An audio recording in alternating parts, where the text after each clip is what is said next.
Estamos iniciando a atividade. Este dia de agosto marca o Dia do Despachante, que tem um papel importante, né, na economia, na sociedade, nas relações, enfim. Parabéns àqueles que exercem esta gloriosa profissão. E também, em 1789, foi feita a Declaração dos Direitos do Homem, na França, né? Então, isso aí teve um papel importante a partir dali no desenvolvimento e na consolidação, amadurecimento dos direitos do homem, como nós temos hoje, né? Claro, quando fala em homem, fala do ser humano, homens e mulheres. Bom, a nossa atividade dessa está recebendo aqui o Afonso Praça Batista. Eu confesso para vocês que o Afonso é uma figura que a gente sempre gosta de estar junto. Fazia hora que eu não conseguia um espaço aqui de compartilhar com ele o programa. Então, eu fico muito feliz, Afonso Praça Batista. E eu que fico muito feliz de te reencontrar e poder fazer parte da bancada. Infelizmente, as agendas estão sendo difíceis de conciliar com o programa, tendo em vista a questão dos compromissos profissionais, né? Mas hoje consegui vir e ter aí o teu comando, com certeza, é de grande valia para mim. Muito bem, só lembrando que o chefe, o Zé Silva, estará em seguida aqui de volta, está dando uma descansada e tal, né? Afinal de contas, a gente precisa dar uma recarga, recarregar as baterias, e é isso que ele está fazendo.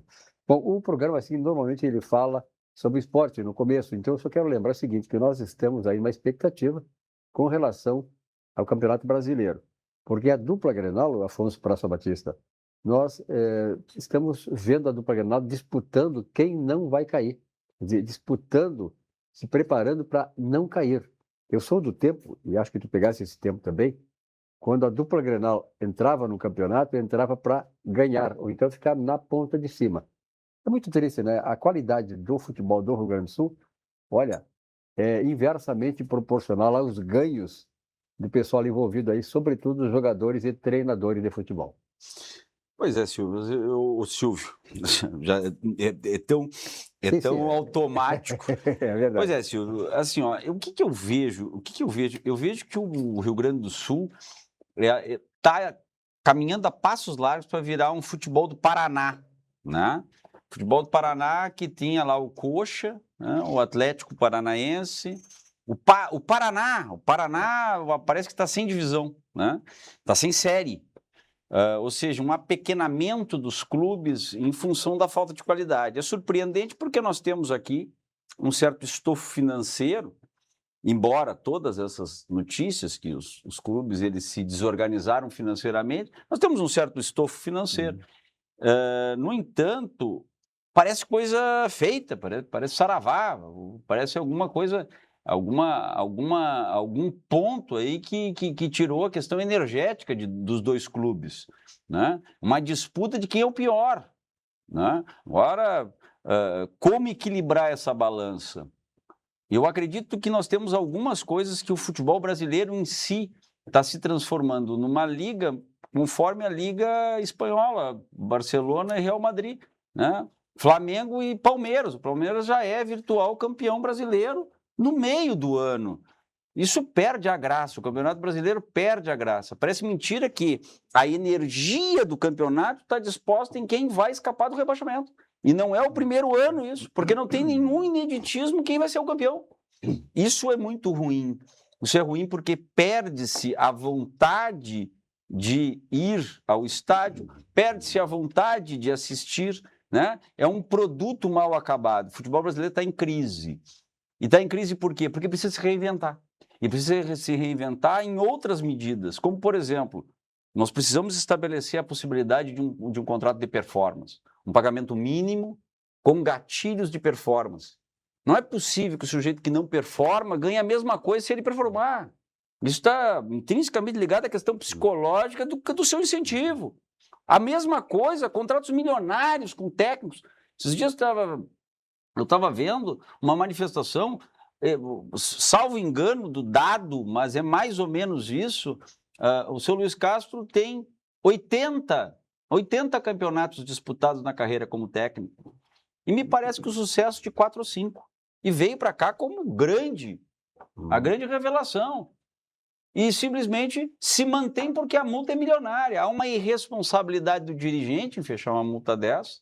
É claro que esse circuito de tira técnico, demite técnico, isso também traz uma possibilidade de empilhar multas rescisórias. Me parece que tem alguns 3 ou 4 técnicos demitidos do Grêmio que estão recebendo salário ainda.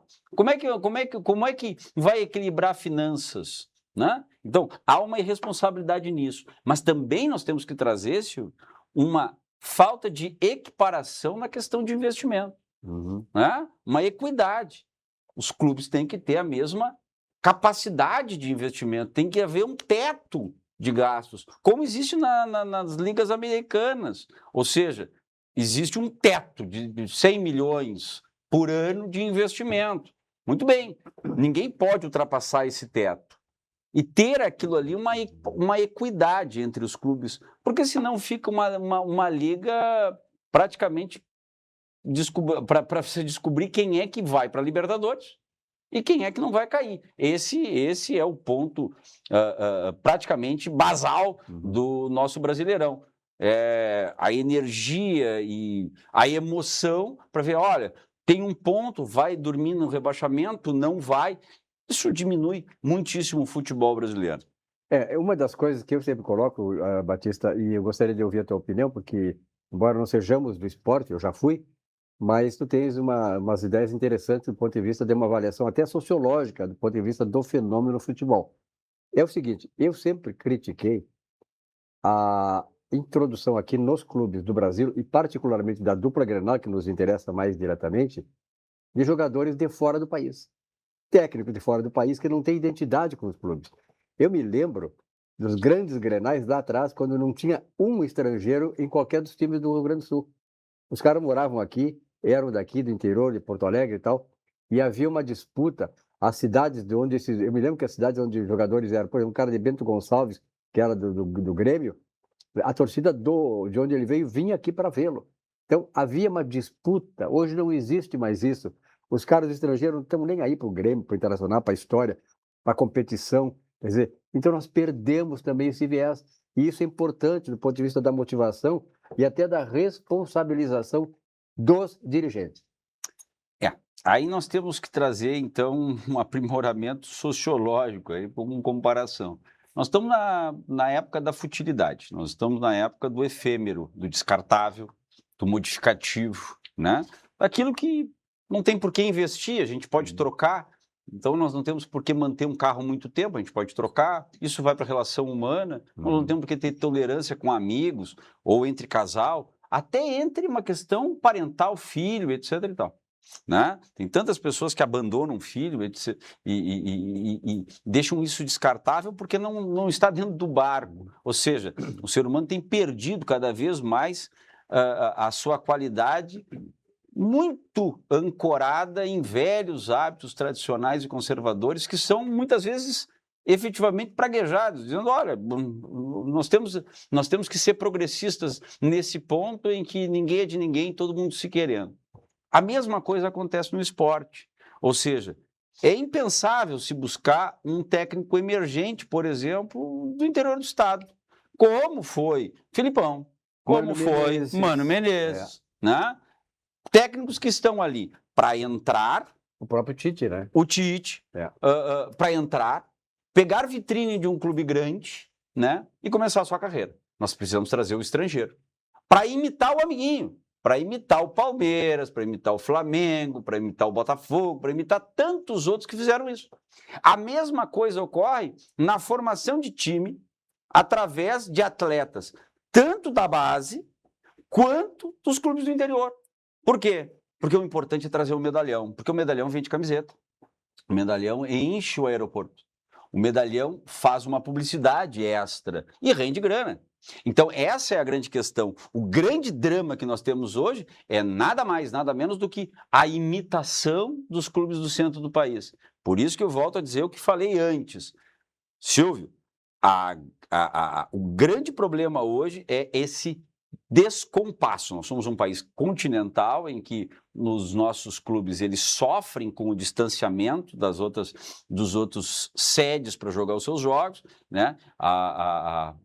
O Grêmio e o Internacional sofrem demais com o translado disso, além do mais de outros campeonatos, como a Libertadores, como a Sul-Americana, a Copa do Brasil, em que traz um sobrepeso de deslocamento, mas principalmente, a necessidade de se fazer uma continuidade de cultura do futebol em total imitação com os clubes do centro do país. Vamos lá. Um ponto importante nesse caso seria que ambos os clubes voltassem a constituir uma cultura de montagem com um projeto a longo prazo, ou seja, vamos montar um time, vamos demitir todos os medalhões, vamos mandar todos os estrangeiros embora. Agora trouxeram um meio-campista aí que está sendo criticado, né, há 3 ou 4 semanas aí, não sei, ele é croata, croata, não joga nada, né? Então, meu Deus, será que nós não temos ninguém para fazer isso? Será que o Brasil não tem ninguém? Um grande problema que acontece no Rio Grande do Sul, não sei se no Brasil também, é o seguinte. Eu digo isso porque eu conheço muito, inclusive falei outro dia com o Tite sobre isso, né? O Tite vai seguidamente aqui no Parque Maria, tem um apartamento na frente do parque, e eu estou sempre lá e converso muito com ele. E estava conversando com ele sobre isso, quer dizer, o fato de a dupla Grenal, hoje ela não mais prospecta jogadores no interior do estado. Eu me lembro que lá em Uruguaiana tinha um representante do Grêmio e do Internacional. Bento Gonçalves, Caxias do Sul, Pelotas, Bagé, Santana do Livramento, os clubes mantinham seus consulados, e lá tinha um camarada que era digamos, o olheiro para ver se havia lá, por exemplo, o Lara, que fez história no Grêmio Porto Alegrense, era de Uruguaiana. E foi alguém lá de Uruguaiana que viu o Lara jogar e veio aqui e disse, olha, vai lá em Uruguaiana atrás do Lara. O Lara hoje, o Eurico Lara é o símbolo de um Grêmio vitorioso, um Grêmio extraordinário, e a partir dali se projetou nacional e internacionalmente. Então, falta esse interesse da dupla Grenal de voltar a prospectar no interior do estado, como tu disseste, quer dizer, tem muitas riquezas lá, muita gente boa que acaba passando, larga o futebol porque não tem incentivo. O meu filho mais novo, de 5 anos, Joaquim, está numa escolinha de futebol, inclusive foi uma escolinha de futebol bem badalada, com várias, é uma franquia ligada ao Ronaldo Fenômeno. Tem toda uma metodologia especial aquilo ali, sem sombra de dúvida, é bacana, eu acho que é interessante, inclusive ligado ao lúdico, as crianças brincarem e tal. Mas isso é muito criticado hoje na formação do jogador da base, porque foi-se o tempo, e se nós formos dar uma olhada, nós não encontramos mais campinhos de chão batido ou de verdade, grama só com os arcos, nós não encontramos mais isso. Ou então com os calçados de cada um num canto, outro no outro, fazendo goleira. Exatamente, né? Se perdeu essa situação, pois ali nascia o craque. O craque era quem perdia o tampão do dedo no paralelepípedo chutando a bola, que jogava de pé descalço. Esse era o cara que ia para ali, era visto por um olheiro, um vizinho, alguém que pegava pela mão e ia fazer peneirão no Grêmio e no Inter. Esse cara perdeu. Hoje, a análise desse jogador, ela é encontrada dentro da escolinha. Ou seja, em vez de deixar a criança livre para fazer a sua jogada, para se inspirar, não. Eles pensam em trazer toda uma metodologia, né, filosófica, estabelecendo, inclusive, crianças que dá para ver que há um destaque naquilo ali, e os outros estão indo realmente para preencher espaço, mas, sobretudo, se perde a questão da genialidade. Nós adotamos o futebol espanhol, futebol europeu, o tic-tac, como nosso futebol, e é por isso que o Brasil não consegue performar em nenhuma Copa. Por quê? A diferença era que a nossa escola era uma escola do futebol arte, era uma escola da criatividade, era uma escola do drible, uma escola até do fome. O fominha, que era tão demonizado, é importante para desequilibrar, né? É importante para fazer a jogada genial. Isso se perdeu. E se perdeu por quê? Porque nós estamos querendo virar a Europa. Nós estamos querendo fazer um contrassenso à nossa escola principal. Isso é muito ruim. E isso que tu coloca é uma coisa importante. Veja bem, é o que eu tenho dito aqui, ó. Ou seja, nós vimos os europeus jogar, achavam maravilhosa qual é a forma, a imposição física, essa imposição física, a corrida e tal.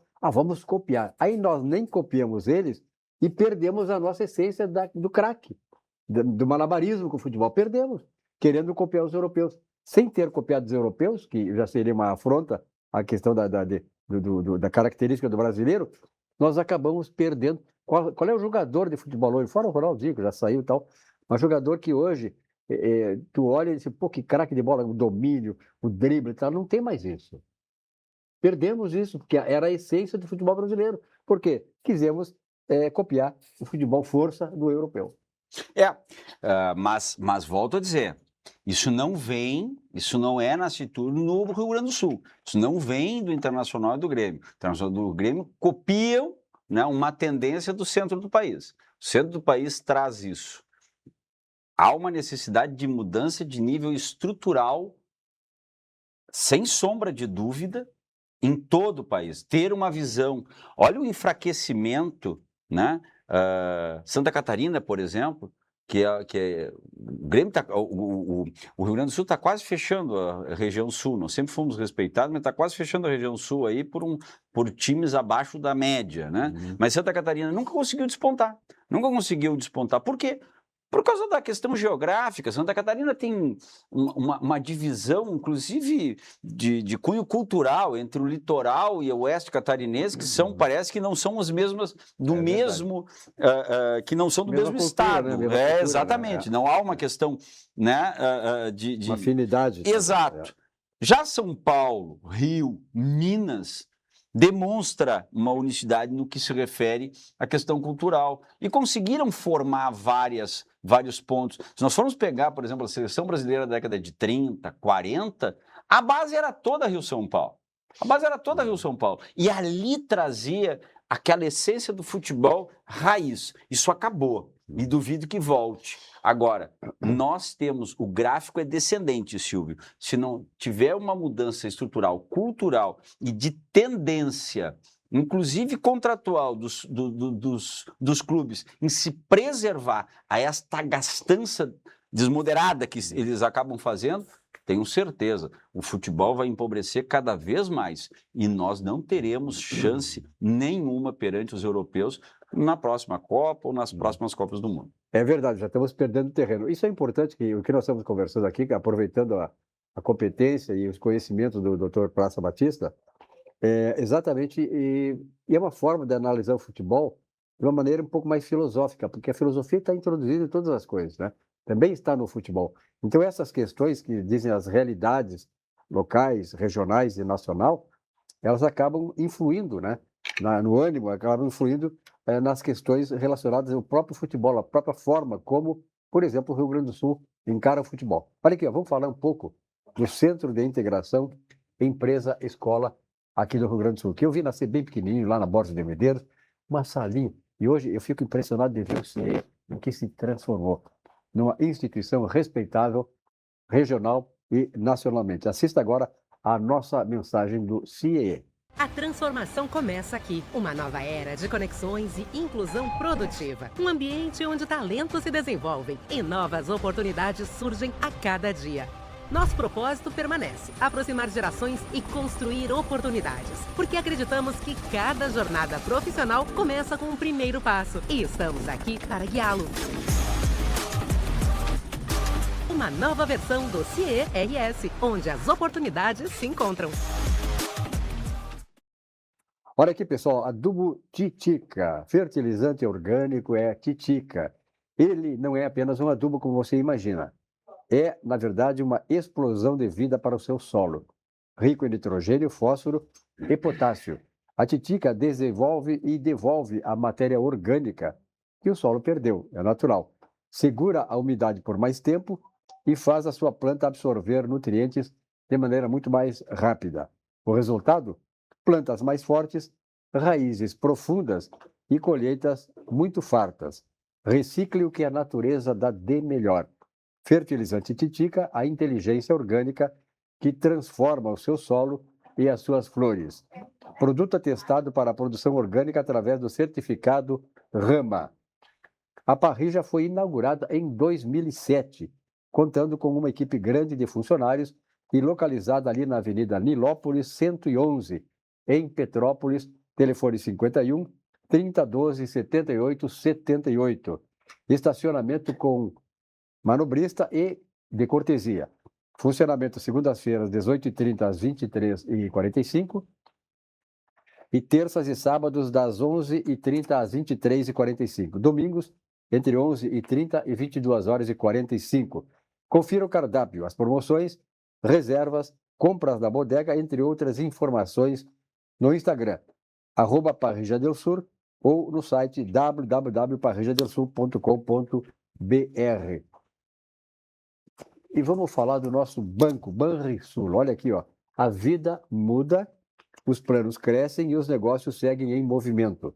Em alguns momentos, o que faz a diferença é contar com o crédito do jeito certo, no tamanho exato. São soluções de crédito para pessoas físicas e jurídicas com diferentes modalidades, contratação simplificada e soluções de crédito com ótimas taxas. Tudo com a segurança de um banco que conhece você e entende o seu negócio. No Banrisul, tá com crédito. Saiba mais em banrisul.com.br/tá com crédito.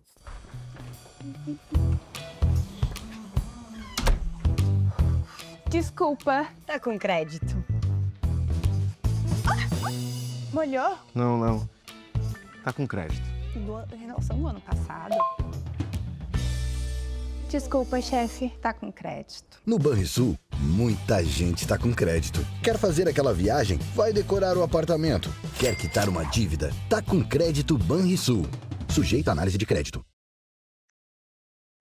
Estamos aqui recebendo também a Maria Terezinha Govinatsky. Maria Terezinha, obrigado pela tua presença. Como é que vamos? Eu que agradeço. Tudo bem? Vamos bem? Tranquilo. Então tá aqui, ó. A Terezinha, ela é presidente do Sindicato dos Nutricionistas do Rio Grande do Sul. Vamos ter aí, o Praça Batista, o nutricionismo é uma coisa interessante, né? Porque a minha mulher estudou nutricionismo na Unicinos, depois, quando ela estava mais na metade do curso, ela achou muito difícil o curso, estava na metade, aí parou. Mas o nutricionista tem um papel importante, né, na nossa alimentação, na orientação e tal.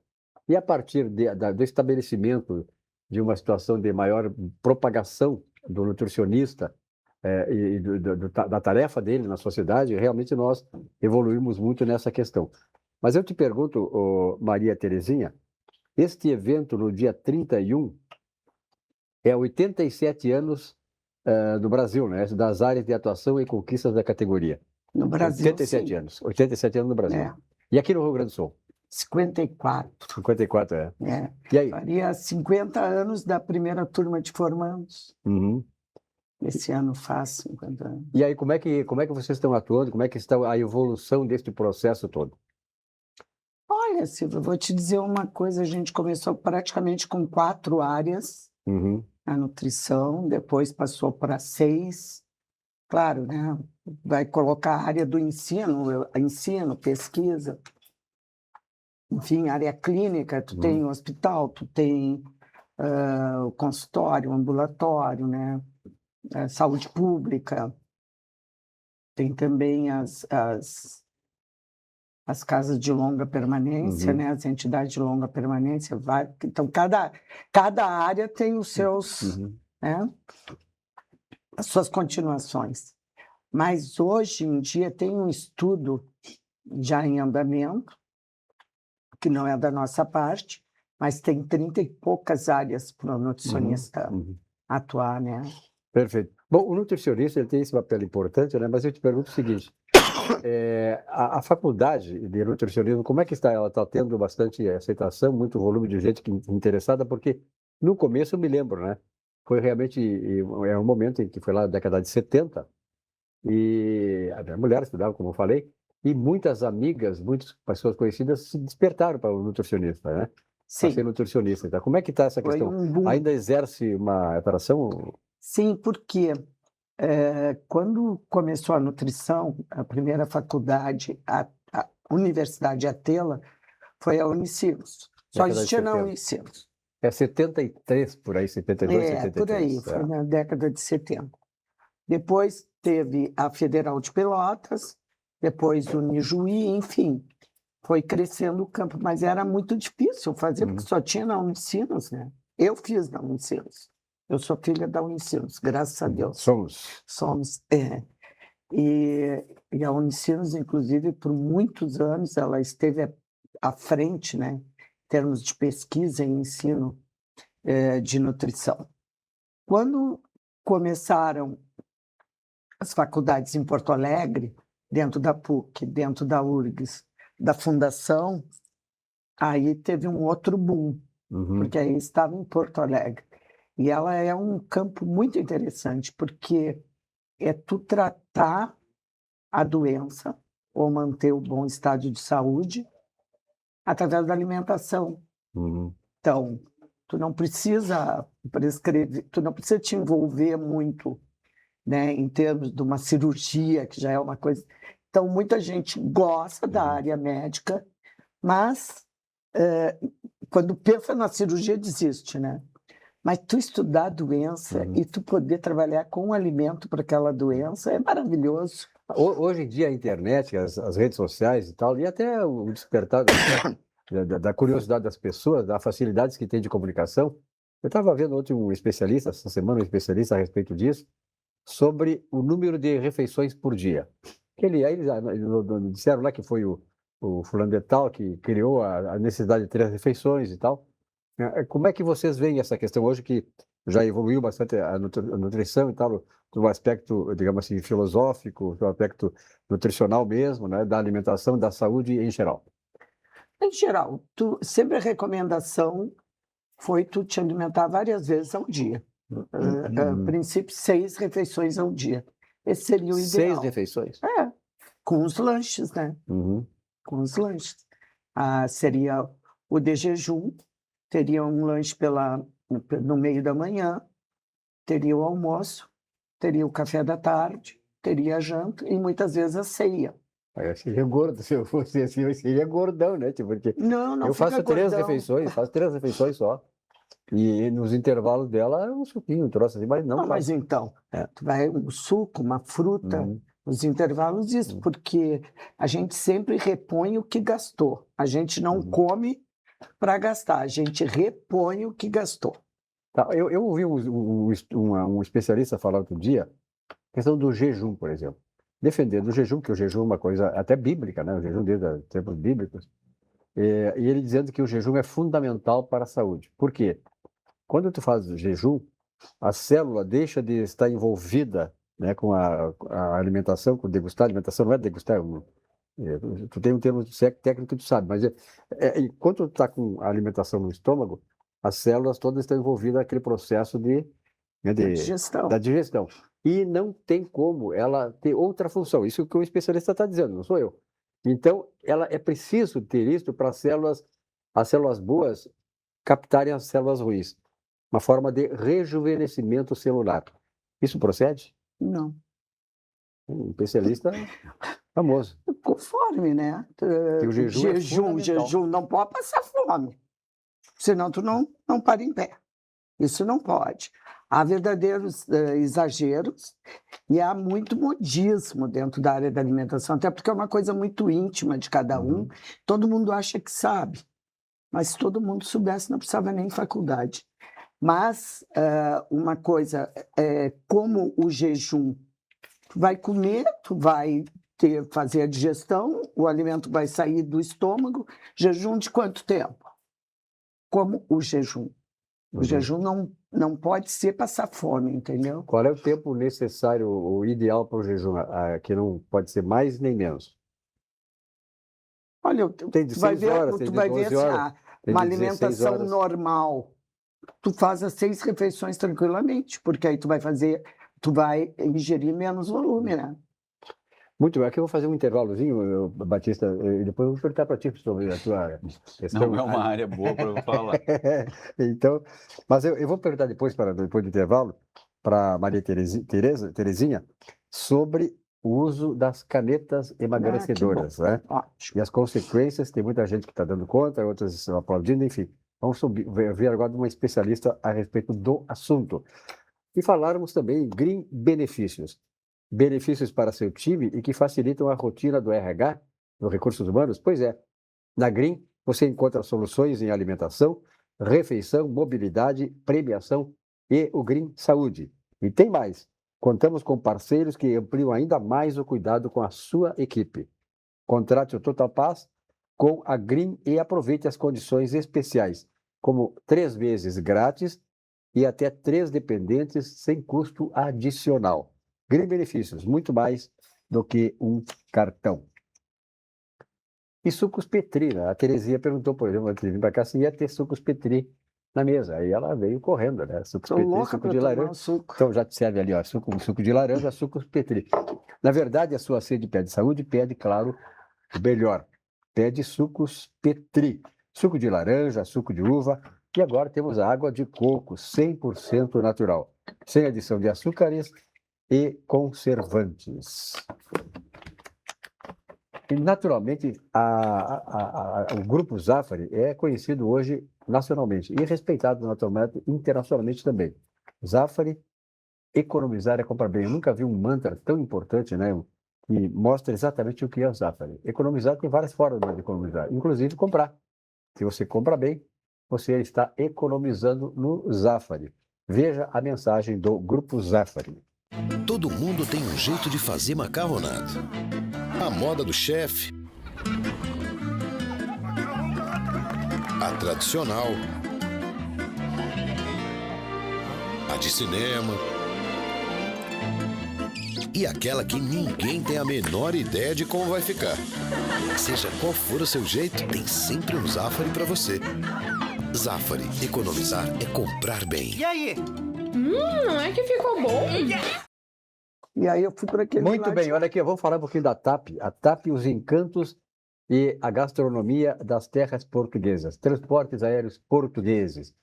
De Porto Alegre a Lisboa, 11 horas de voo, saindo aqui do aeroporto Salgado Filho. Importante, né? Anote aí, tarifas civilizadas e aquele atendimento, né, que só os lusitanos são capazes de fornecer a bordo. Um atendimento de qualidade que só a TAP Linhas Aéreas possui. E o Sicredi que começou lá pequenininho, hoje é um grande banco, né? Ligado ao cooperativismo do Rio Grande do Sul e do Brasil. Olha, você que é empresário ou empresária, sabe que gerir um negócio exige tempo e parcerias confiáveis. No Sicredi, além de soluções como máquinas de cartões, crédito, cartões e Pix ilimitados, nos canais digitais você conta com atendimento próximo e personalizado. Aquele gerente que conhece você, conhece a sua empresa e está sempre muito por perto para ajudar. Passe em uma agência e descubra tudo o que o Sicredi pode fazer pelo seu negócio. Investir com Sicredi é ter planejamento financeiro para a vida inteira. É ter um portfólio de produtos com diversas oportunidades para cada momento. É ter a segurança que precisa para ver seus investimentos evoluírem com você. É ter sempre um especialista próximo que entende cada um dos seus objetivos. Investir com Sicredi ao longo da vida é ter com quem contar. Muito bem, voltamos aqui com a atividade desta quarta-feira, 26 de agosto, dia do despachante, da Declaração dos Direitos do Homem em 1789, na França. Quero dizer para vocês o seguinte, nós estamos falando aqui sobre canetas emagrecedoras. O Praça Batista usa a caneta, uma caneta para escrever. Né? Só. Só. Eu acho que nós estamos numa pressa enorme. As pessoas elas estão, sem sombra de dúvida, querendo... Correndo. Não, elas estão querendo abreviar os processos. É básico. Eles querem chegar o mais rápido possível naquilo que é necessário. Então, é caneta, é o hormônio, né? Todas essas influências para o corpo perfeito, para aquele julgamento, etc. e tal. Eu, por exemplo, cheguei a pesar 108 quilos. E é claro que acabei por ter um relacionamento com uma médica, endocrinologista, que me deu alguns remédios, inclusive descobriu algumas comorbidades, como, por exemplo, resistência insulínica, né? E eu fiz uma reeducação alimentar que não é saudável. E eu sei que não é saudável, né? Porque eu como um bom café da manhã e vou só jantar. Eu faço o jejum do café da manhã, mas não sinto fome, não sinto a necessidade, né? E acabo também tentando tirar um pouco de carboidrato, etc e tal. E baixei, então, dos 108 para 77, 78 quilos hoje. Então, às vezes a gente vai naquele extremo, o sujeito está gordo. Gordo parece uma questão depreciativa, então tem a gordofobia. Mas eu digo que tem a magrofobia. Porque hoje as pessoas não sabem me olhar e dizer assim, mas como tu tá magro? Mas como tu emagreceste? Pô, eu me sinto bem, né? Tá fechando a roupa, tá sobrando, né? E por causa dessa tendência. Imagine que a gente tem uma situação metabólica já mais preguiçosa a partir dos 30 anos. Estou errado? Depois dos 30 anos... É um pouquinho, assim, depois dos 30, mas já vai baixando. Vai baixando. O metabolismo vai baixando. Vai baixando. Então, tu já vai conseguir, já não vai processando aquilo ali.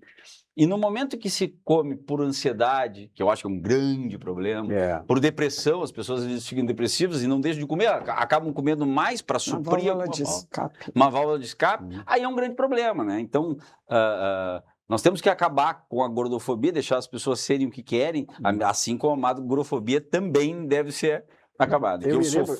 Terezinha, me lembro, eu sou lá da fronteira, em Uruguaiana, e é interessante como os padrões de saúde mudam, né, em relação à estrutura. Está envolvido com a cultura. A cultura. Então, por exemplo, meus parentes iam lá visitar os meus parentes, minha mãe é argentina, eles iam lá visitar os argentinos, e às vezes eu ficava em casa e tal, não ia, a gente jogava bola lá com o pessoal da Argentina e tal, meus primos. Então, aí eu chegava de lá e perguntava, como é que tá o pessoal lá? Mas gordos e lindos, que era uma maravilha. Então, a questão da gordura daquele tempo é gordo, então é saudável. Não é isso, né? Não, pelo contrário. Como tem magro doente, tem gordo. Eu, assim, tipo, fobia do gordo, não. Nós, profissionais da área da saúde, a obesidade, ela é uma doença crônica. Não adianta fazer o uso da canetinha e não aprender a comer. Tu tem que aproveitar, porque as canetinhas foram um boom, né? Se a gente for ver o bem que fazem, mas tem que ser acompanhado. E outra coisa, tu não tem que deixar de comer. Esse é um grande problema que nós estamos vendo, das pessoas se sentirem mal porque tirou o apetite e as pessoas não comem. Não, aproveita agora, já que tu era uma pessoa ansiosa, tu não está tendo apetite, aproveita e faz correto. A obesidade é uma doença crônica e para acabar com a obesidade, somente as pessoas têm que ter na cabeça que é uma doença crônica. E tem que ter uma certa, digamos assim, uma disciplina no autotratamento, né? Eu te pergunto o seguinte, a respeito das canetas... Também não pode ter autotratamento, né? Tem que ser acompanhado. Claro, acompanhado, naturalmente. Com relação ao uso das canetas, que pessoas, para quem elas podem ser utilizadas e quem não pode utilizar? Bom, grávida eu não preciso dizer que não pode, né? Não, primeiro, ela foi idealizada para diabetes tipo 2, não tipo 1. É para o não insulino dependente, tá? E aí se viu que, geralmente, o tipo 2, a pessoa está além do peso que tinha que ter, tem resistência à insulina, enfim. E começaram a ver dos benefícios que trazia em termos de saúde no emagrecimento, a insulina, porque eles procuram fazer o papel do hormônio, que é um hormônio intestinal, antagonista ao glucagon. Glucagon é antagonista à insulina. Então, quando está muito alto a nossa glicose, entra o glucagon para diminuir a insulina. E aí tem uma série de efeitos do glucagon, que esse GLP-1, que é um hormônio intestinal, ele consegue manter a glicemia no nível correto, consegue fazer a insulina trabalhar como tem que ser, e uma grande coisa. Quando a gente tem jejum, já que a gente estava falando, me lembrei agora que é muito importante, o que nos dá a energia para o cérebro é a glicose. Então, se eu tomar canetinha e dose que muitas... Começou, as pessoas, a maioria não iam ao médico, né? Não era acompanhado. E aí começaram a Faz por trazer sua conta, né? Faz problemas. por sua conta, né? Comprava por conta, compravam muito, entre aspas, do Paraguai. Mercado negro. Né? Exatamente, que dava dinheiro, né? E outra coisa também importante.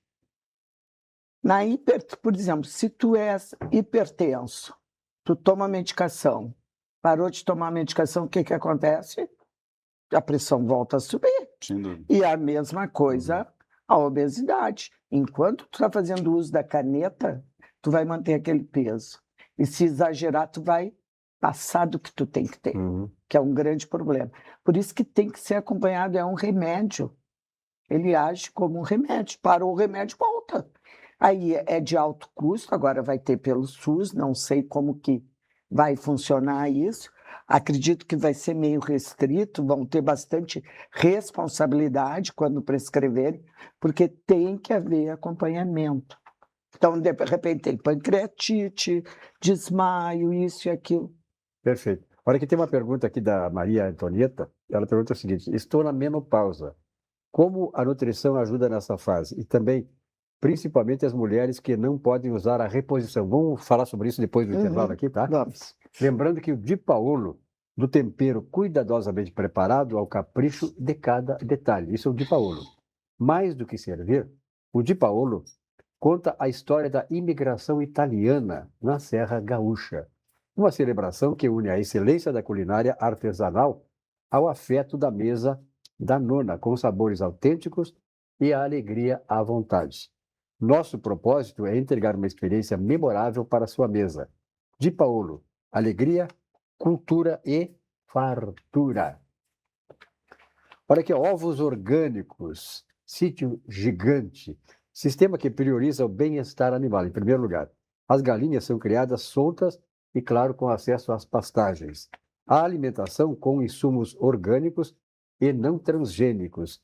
Galinhas não recebem antibióticos, garantindo a pureza dos ovos. E titica, né? Lembrando que a titica é o adubo orgânico classe A. Adubo proveniente da cama de aviário, esterco mais serragem. Produto seco e compostado, rico em nitrogênio e carbono. E o laudo é emitido pela Universidade de Passo Fundo, atestando seu grau de pureza. Adubo registrado no mapa, com atestado para a produção orgânica, através de certificado de conformidade orgânica. Ovos e adubo com certificação orgânica, também emitido pela certificadora participativa Rama. Produtos disponíveis para o consumidor na Feira Ecológica ali do Menino Deus, na Secretaria da Agricultura, quartas à tarde e sábados pela manhã. Lojas, floriculturas e agropecuárias, atenção, o contato é pelo telefone 51 998 36 53 37. E a olina, né? Problema, eu estou falando aqui em comida e tal, de alimentação, problema de digestão, problema estomacal, a olina resolve. A olina é a essência de vida. É um auxiliar digestivo indicado em casos de má digestão causada por excessos alimentares. Eu sempre digo que essa propaganda aqui, essa chamada da olina se adequa muito bem a um amigo meu chamado Vilmar Govinats, falando em excessos alimentares, né? Tu sabe muito bem, né? Laboratório VESP há mais de 100 anos. Um abraço, Vilmar Govinatsky. E Vinhos do Mundo, olha aqui, Vinhos do Mundo, eu estive lá ontem, né? Realmente é uma adega lá grande, diversificada, vinhos de todo o mundo.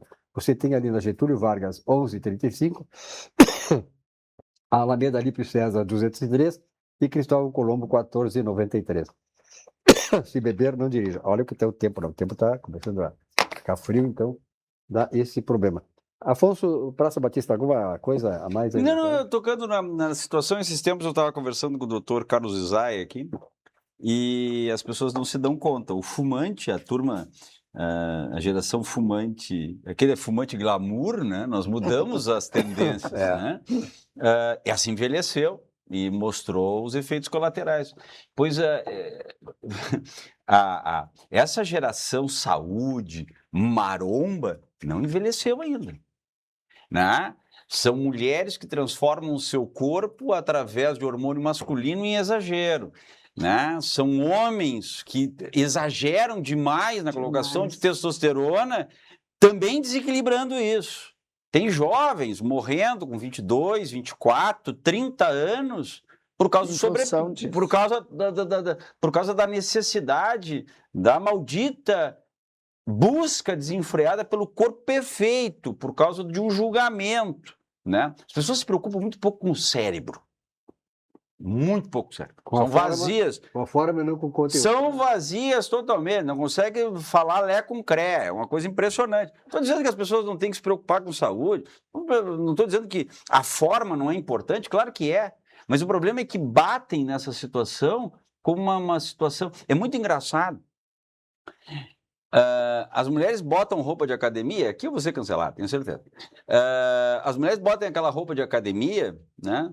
E dizem que elas não são um objeto de cobiça, mas elas botam uma roupa que cola, que fica colado, que é feito a vácuo, né?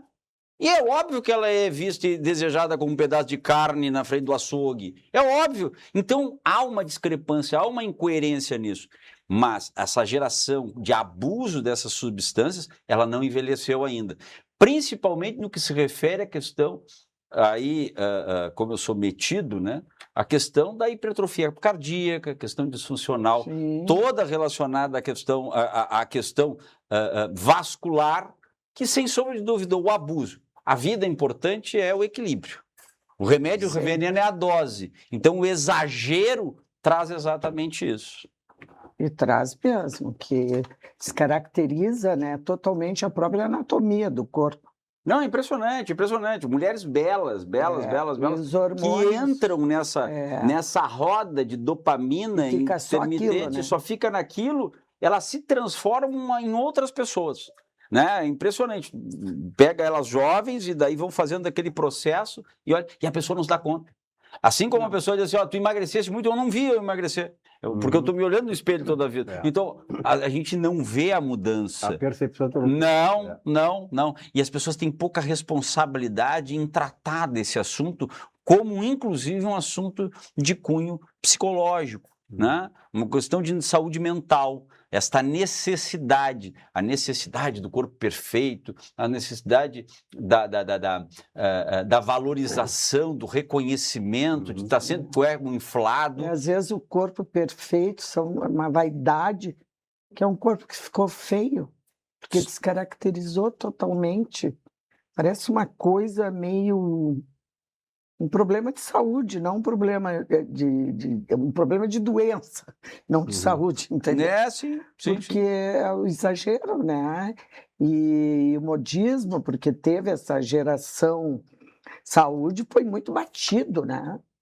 Tanto é que tu vê que todo mundo, a partir daquele momento, é todo mundo caminhando em tudo que é lugar, que isso é bom, é saudável. O que não é saudável é o exagero. Agora, estou vendo vocês estão vendo, claro, essa propaganda política que tem por aí, né? Agora, pelo menos, eles disciplinaram, tem toda uma fileira, assim, um ao lado do outro e tal. Tem aquelas propagandas, aqueles, como é que chama aqueles... Os flyers. Em tudo espalhado pela cidade, em qualquer lugar. Não, agora foi disciplinado, eles ficam nas ruas e estão na beira das calçadas, mas alinhados. E tem hora, né? Tem hora. É de tanto a tanto. E uma coisa interessante, eu acho o seguinte, eu não vou dizer o nome aqui, mas tem umas candidatas aí que já estão na parada há 40 anos. Elas estão mais novas, nessas fotos que tiraram, que eu não reconheci. Tem uma filha aí de um parlamentar famoso aí tal, foi governador do estado. Cara, eu olhei, mas não é essa mulher, não é ela. Quer dizer, poxa vida, então descaracteriza a identidade da pessoa, né? Isso é uma menina ali, a mulher já tem mais de 60 anos. Quer dizer, essa coisa aí de fazer, de apresentar para se ver, para ser aceita, né? Ser elogiada e tal. E essa necessidade, como tu disseste, de agradar. É um preenchimento do vazio, né? No fundo é um preenchimento do vazio. É tão bonito tu saber aproveitar todas as fases da vida. Eu não digo que tu tem defeitos, sou totalmente a favor que corrija, entendeu? Mas aquele exagero, tu repuxa tudo. Aí na velhice, eu não sei se vocês lembram da Darcy, como era o nome dela? Dercy Gonçalves. Dercy Gonçalves, Quando ela envelheceu, começou a aparecer as marcas das tantas cirurgias que ela fez. Nas pernas, no rosto. Aí ela ficou mais velha do que ela realmente era, devido ao exagero. Acho que com parcimônia, uma coisa sem exagero fica... A Deise ligou para cá agora, ela quer saber o seguinte: com a inflação impactando nas compras do supermercado, como a população consegue se alimentar para manter a saúde? Ela quer que faça essa pergunta para ti. Aí eu vou interromper antes. Comer saudável é caro. É verdade. Comer coisa saudável é caro. Começa por aí, infelizmente. Ela está perguntando como é que consegue se alimentar para manter a saúde com a impactação dos preços através da inflação. Realmente, isso eu dou razão para ela. Já é caro tu comer saudável. Tu vai ter que ter na tua mesa, tu vai ter que ter legumes, tu vai ter que ter as hortaliças todas, né? Claro, variando. Que não é uma coisa barata. Já viu como é cara? A hortaliça é muito cara. E ela não dura, né? Se não for bem armazenada, ela não dura. Tu vai ter o carboidrato, tu vai ter que ter a carne e a carne. Né? Que tu pode variar, tu pode comer frango, peixe, o preço do peixe. Caríssimo. Impressionante, é uma atividade extrativista. Eu 2 vezes por semana eu como peixe. Tem que alimentar o gado. Quantos anos alimenta um gado? Agora vai lá, pega o peixe, é extrativo. Mas tá muito caro as coisas, muito caro mesmo. E não é só caro aqui na cidade. Eu sei que e não é sensação, né? Não é percepção, né? Não é percepção, como diz aquela nossa famosa comentarista. Tu vai no litoral mesmo, ali onde junto aos pescadores, é o preço daqui. Quer dizer, é uma coisa inadmissível, é muito caro. Então, às vezes não adianta tu ir lá comprar direto dos pescadores, é o mesmo preço. Bom, na lista de alimentos dizem que o ovo, que foi tão vilão, hoje ele é uma fonte de proteína. Mas exagero, ele se torna vilão igual, como a carne se torna, como... Quantos ovos para comer por dia, então? Tem essa... 2 ovos equivale a um bife de 90 gramas, mais ou menos. É o que eu Mas como. tu não pode passar a comer ovo toda hora, reviria, né? Mas ele tem muita qualidade. O ovo é a proteína padrão da FAO-OMS, né? Então... R$1 cada ovo. O ovo tá caro. R$1 cada ovo. Olha, eu iria dizer o quê? Se fosse, vamos voltar como era. Todo mundo com galinha, um lugar onde tenha galinha, onde tu possa plantar... A galinha, ela dá mais na planície, mas agora tem no Planalto também, não tem? Na planície tem, mas no Planalto também tem, né? Tem galinha. Então, a galinha tem em qualquer lugar, né? Não, eu acho que assim, por exemplo, quando eu prescrevo alimentação, seja para a pessoa que quer manter o peso, seja para o desenvolvimento da criança, seja para emagrecer, seja para diabetes, seja para problema hepático, renal, enfim, eu sempre dou opções. É importante, né? E como eu faço também nutrição clínica social, é uma coisa que eu sempre cuido. Esses dias eu peguei uma prescrição que estavam numa vila prescrevendo castanha do Pará. Não, vamos combinar. Castanha do Pará? Por favor, né? Castanha do Pará, porque tinha cálcio e a criança tinha intolerância. Para terminar essa entrevista contigo, maravilhosa entrevista, eu acho importante esses assuntos que são práticos do nosso dia a dia. Qual é a hora mais tardar para jantar? Olha, tu jantar e dormir, porque tu tem que fazer a digestão, não é bom tu comer e deitar. Né? Mas isso depende muito do teu hábito da vida inteira. Perfeito. É a mesma coisa tu dizer que não pode beber vinho para uma pessoa que mora em Veranópolis. Claro. Tá bom. Terezinha, muito obrigado pela tua presença aqui, obrigado pelos esclarecimentos, pelo conhecimento que tu trouxeste aqui para nós, e certamente ajudasse a muitas pessoas, inclusive a nós, né, Batista? Sem sombra de dúvida. Na questão da nossa educação ou reeducação alimentar. Batista, obrigado pela tua presença. Eu agradeço. É sempre muita honra ter o Batista aqui do lado. O Batista é um posto de conhecimento e uma simpatia extraordinária, um cara de fácil relacionamento. Simpatia menos. Para mim né, cara? Isso é uma questão individual. Terezinha, obrigado pela tua presença aqui. Tá? Um abraço lá no grande Govinatsky. A você, muito obrigado pela audiência. Um novo encontro amanhã. Uma boa noite, um bom sono e até lá.